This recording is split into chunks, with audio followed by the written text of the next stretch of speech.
میں سمجھتی ہوں جب جو ہمارے پیرنٹس تھے اس زمانے میں مورل ویلیوز اتنی ہائی نہیں ہوتی تھی. لوگ اپنا بیک گراؤنڈ ہر چیز چھپاتے تھے.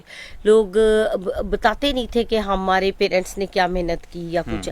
اب آپ دیکھیں جو نئے جنریشن ہے وہ بڑے بولڈلی ہر کوئی اپنی سکسیس سٹوری کے ساتھ بتاتا ہے. میرا باپ موچی تھا, میرے باپ نے مزدوری کی ہے, میرے والد صاحب اسی پلازے کے اندر صفائی کرتے ہیں جس میں میں آفیسر ہوں.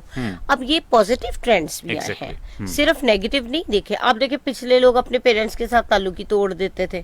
اگر میں اپنے پیرنٹس کی جنریشن کو دیکھوں تو میری مدر کلیئرلی بتاتی تھی کہ ہماری مورل ویلیوز اتنی اچھی نہیں تھی, ہم دین کے بھی اتنے قریب نہیں تھے جتنے اب زمانے والے ہیں. تو اس لیے چینج تو آتی ہے, لیکن بہرحال اس کو پرسیو کرنے کی بات ہے, آپ اس کو کیسے لیتے ہیں. بالکل صحیح ہے. اچھا لیتے ہیں سوشل میڈیا کو کہ نیگیٹو لیتے ہیں.